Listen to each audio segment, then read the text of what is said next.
Maybe don't know. This time, this time, this time, this time, this time to build. This time to build. This time to build. This time to build. This time to build. This time to build. This time power. This time to build power. This time to build power. This time to build power.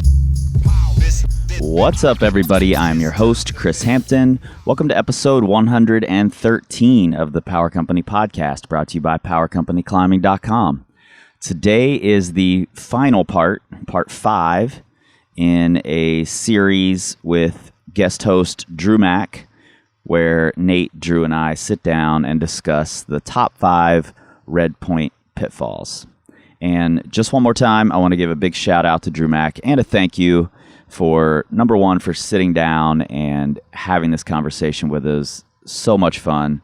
You're going to be hearing more of Drew on the podcast whenever we can make that happen. And for number 2, sending his hardest mid-range moderate recently. Good job, Drew.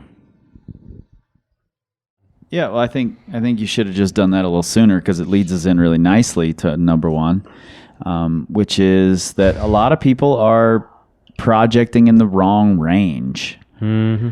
They're either way too on the easy side of the spectrum, where they're trying things they can send really quickly, or they're trying things that are way, way, way over their head, and they're dug in deep at the dark side for years and years and years, something to that effect. Years. It could be any route, frankly. Yeah, there's people at every damn crag doing that. Yeah, exactly. And I think that, that depends a lot been there. On the time that you have, whether you're, sometimes you get in over your head. Sometimes the route's too hard. And sometimes the route's, you're going to do it really quick. And so finding, that middle range. Yeah. Something that's mid-grade. Are there ways to know? Are there ways to understand where the sweet spot is for you? And we're talking about projecting here. We're not talking about second go sends or, third attempts or whatever. We're looking at something that takes, I don't know, how do you define a project, you two? Is there a sweet zone for a project? I've definitely gone over the limit, and I've gone under the limit. Yeah. This is a funny topic because people get really heated over this. Oh, yeah. Because the project lovers, I've heard people say... I'm okay with other people being wrong. I just made fun of Eric Horst about this, so, I think you have to find what you're comfortable with. Some people are more comfortable spending a lot of days and a lot of tries on one route, and some people are comfortable with... I think I'd agree that you find what you're comfortable with, and then you go the other direction. Staying in the comfort zone. Of course, yeah. Well, I mean, I think you wanna push the boundaries of that comfort. Be uncomfortable. Try harder than what you think what is possible for you. But also, it can be really, really. You can burn out easily if you are really just beating your head against one thing, and so. I think for me, it was easy to kind of progressively have longer and longer projects. I did something maybe in a couple days, and then the next one that I chose maybe was a little bit more time, and then a little more time. And was then it a little bit harder each time? Just stuck. Yeah, so basically exactly. You've stayed exactly the same. You've just climbed harder grades. Sure. Yeah. Yeah, and I think what I see most commonly is that people pick things that are too easy for them. Yeah. For just, if I'm making a blanket statement. Depends on the area you're in. It definitely depends on the area. For sure. Like in rifle, exact opposite. Yeah. But a lot of people, so for instance, I'll throw out Colorado because I work with a lot of people there, and, they can just go day cragging anywhere. Like they have just a ton of different areas they can climb at. So they go to a new place every single day. They just spend a single day trying something and then move on. And that's, obviously that is that's way too low of a range. Like you're not going to get a ton of benefit. Like you will to a degree, But after a certain point, it's like you can just keep doing the same thing forever, and like you're not going to get any better from it. Yeah, and I see that kind of with some more beginner climbers that I've worked with who, haven't spent that much time on a route. They pick something that, we kind of want instant gratification. We want that kind of that feel good of clipping chains, and kind of that gets back into that comfort zone of like, this one's going to take me a little longer. Is quite good. And grades are a great, indicator of that. Picking a harder grade can ultimately make you spend more time on a route. Yeah. Yeah, I think that you said something really important, Drew, early on that I initially sort of disagreed with, and then we sort of came to an agreement that the comfort level of the range that you're climbing in should be a gauge for this. Yeah. If you're really good at doing the second day or the second tri-send or the third tri-send, then dig into something a little longer. If you're really good at 3-year projects, try to find something a little shorter and see how you do on it. If you can turn, if you're 3-year projecting 12D and you can turn a 12B also into a 3-year project, then there's a problem there, and that's something that you should discover, something that you should explore. Because you don't have that many years. And along with that, I got all the years, the Nate. comfort is also, being within a certain style as well. Is something that, like if you're just comfortable with steep jugs. Yeah, style has a range as well. Style has a range here. as well. Yeah. I mean, there's a reason Smith Rock is empty.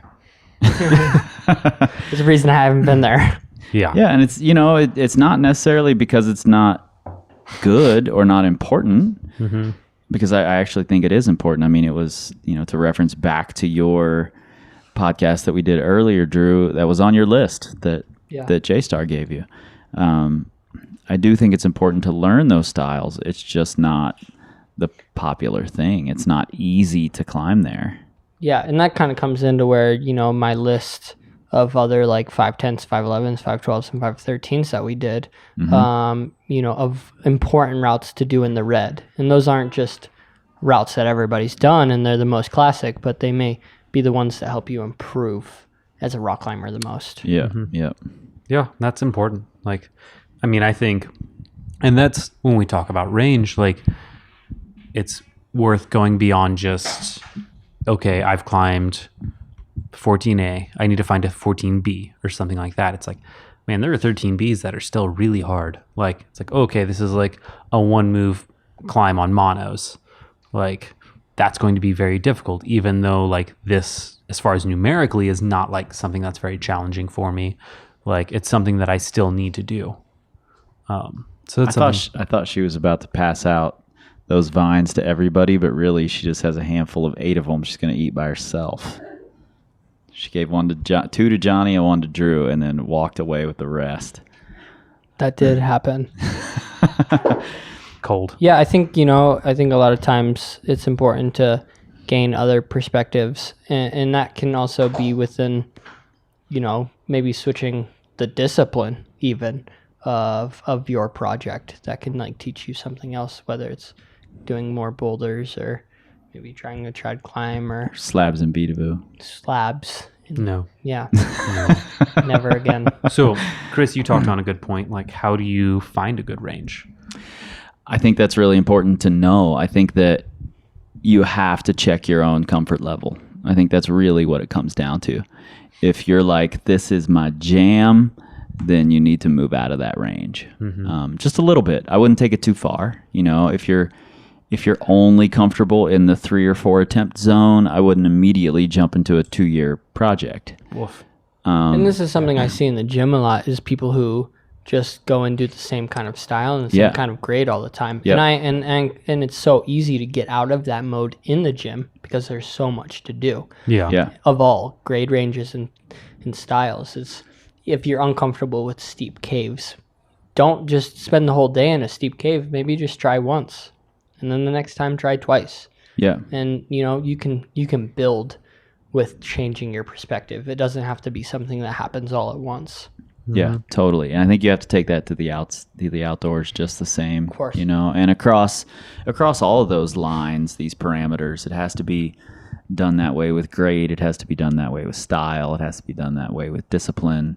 I think all of these things you have to just slowly push that comfort bubble a little bigger and a little bigger until you're comfortable in all the zones of projecting, from on-siting to, multi-year mega proj. No. Nate's just pushing against it. He doesn't want it. I don't like multi-year mega projects. But I think it's you have not reached your limit. I will be there. I don't. You're capable of a lot more than you've done. Mm-hmm. I don't know. You're fired. You can't just keep saying that to everyone. That's my new just thing. because Lana's here. I'm just firing everyone now. I've never been fired. You're fired. I've never worked though. So is there a time when it's important to stay in one range? Like, are there any situations where it's just, you'd be like, hey, like, don't branch out? I think you can. I think it's important to solidify your base. I think it's important, especially in plateaus. People want to beat their head on something, but I think at that point, maybe it is better to do more of easier and less of more, kind of whatever that saying is, kind of thing. Words. You just really confused me, Drew. Yeah, that was At first, saying. I was going to be like, wow, you're really smart. And now I don't know what the hell you just said. Quick, let's take the credit. So what I think he was saying was, yeah, no, I totally agree. I mean, is sometimes if you're trying to break into 12A, maybe it's best that you do more 11Bs and Cs. And if you're really, whether struggling mentally with a project or whatever the case may be. I think if you see yourself hitting that wall that we talked about earlier, where your links are expiring or whatever it might be, that your performance is sliding downward, then it's time to go back to the areas that you feel like you've already solidified and just do more of it. Mm-hmm. Yeah, no, I think that's a good point. So is that what you would recommend? Let's say there's someone who feels like they've just been like plateaued at, mid 513. They can do it after a handful of days, but if they try anything harder, it seems heinous for them. And they feel like they've been stuck there for years. So we switch that to 511. Sure. Yeah, let's switch to 511. So someone tries 511, takes them a handful of days. They've been stuck at that situation for years. Yeah. I would first want to know what it is about trying the harder routes that stops them. Mm-hmm. I would want to dig into that process. Mm-hmm. Are they just turning back? Did they just get frustrated and quit? Are they digging into the tactics of it? Are they changing tactics? Are they trying different things, or are they just banging their head against the wall over and over and over? Like, where's the breakdown that's not allowing that progression to happen? That's what I'd try to figure out first. I think more times than not, I see that with being comfortable in one range, and then you get stuck in that range. That's a good point, Drew. Yeah, and I think that especially if it's like, let's take the red, for example, because we're all so familiar with the red. More than that, I'm just really familiar with the red, and you guys are going to have to deal with that. Just playing the hits. Yeah. I'm just not as familiar with every other place. But let's say someone's really good at, overhanging, juggy climbing, but their ultimate project is to do Rochambeau. Hakuna Matata. Switch those up real quick. Polar opposites. Go ahead. Swing and a miss. Say they really want to do Hakuna Matata, Jinx not. but they came up in the red climbing overhanging juggy climbs. Yep. They might be able to do every overhanging 11D in the red, but Hakuna Matata is going to feel impossible to them. Yeah. So staying in the same grade range but switching styles becomes really important at that point, and you need to drop the grade a little bit over your project level, maybe down to 11B, 11C, learn to climb that vertical stuff. Yeah, exactly. Before you get back to Hakuna Matata. Yeah. I was just having this discussion with someone I work with the other day, in that they have a very great pyramid of identical rock climbs. Right. More or less. Like, they're like, oh, I've done a bunch of 12A, bunch of 12B, decent number of C, and a couple Ds. But if you look, it's like they're all at the Red River Gorge, all almost the exact same style. And like in the red, for anyone who hasn't been Are you there. talking about my pyramid? Yeah. Yes. No, you've actually done a great job of climbing bouldery things more recently. I'm trying. Yeah, but the thing is, like, if you're fit enough to do an endurance 13A in the red, you can probably do 60% of the 13As fairly quickly in the red because they're all fitness based. So even if you build a wide pyramid, you can have a wide grade pyramid, but have a very narrow Style pyramid. style pyramid. Thank you, Drew. Yeah, got you. So I think that's something worth keeping in mind is like, you know, you can just look at your 8A scorecard because we all have them and be like, oh man, I've got a bitchin' pyramid. It's super wide. But if you actually look, it's like, oh, actually, these are all just like crimp faces. And I don't have, like, I'm not actually that good at like steep overhangs, or like all of these are like super short bouldery routes or monstrous endurance routes that I can just drop knee bar my way through. So I think the style specificity is really important to keep in mind. Totally. You need a job, Drew? I'm just going to fire Nate and you can have a job because you said that really succinctly and then Nate just drew it out forever and ever. I'm sorry, were you talking? I was just waiting for my next turn to speak. All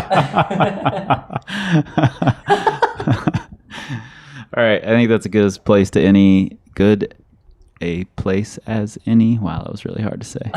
That's a good a place as any to wrap things up. We've been going for like an hour and a half at this point. So do we want to relist just the top 5 real quick? We should definitely talk about what those are. Yep. Okay. Let's just list them out. Go for it. So number 5, trying to send too early or too late. Number 4, being closed-minded with bad beta. Number 3, not working the correct links or not working to do good links. Number 2 is spending too much time on a project or spending too much time projecting. And lastly is working in the wrong range, whether this is grade or by style. Yep. So you said that really nicely. You're hired again. Yes. Drew, sorry. Peace. All right. Drew, where can people find you online? You can follow me on Instagram, Dru Mack 5. DRUMACK 5. And are you on the Facebooks too? Yeah, you can go see me there. I got a new website coming. Lots of new things. What's your website going to be? Do you know? We'll wait. Okay. We don't quite know what it is yet, so don't just go straight to drumack.com. That could be a porn It's site. a truck website. I've looked. It's a truck website. So don't go to drumack.com because that's a truck Unless website. you need to rent a truck. Yeah, if you're Not interested Mack in trucks, but yeah. Yeah, go do it. But That's funny that they're not Mack trucks. Yeah, I don't know. It's a weird thing. but you can definitely find us as well on the Instagrams and on the Facebooks and on the Pinterest website, whatever happens over there, at Power Company Climbing. You can find us at powercompanyclimbing.com, including all of our training programs, ebooks, proven plans, custom plans, and this podcast. And on the Patreon. You should be sharing this podcast with all of your friends and checking out the Patreon. I think we're up to like 30 some episodes over there as well. Nice. So check that out.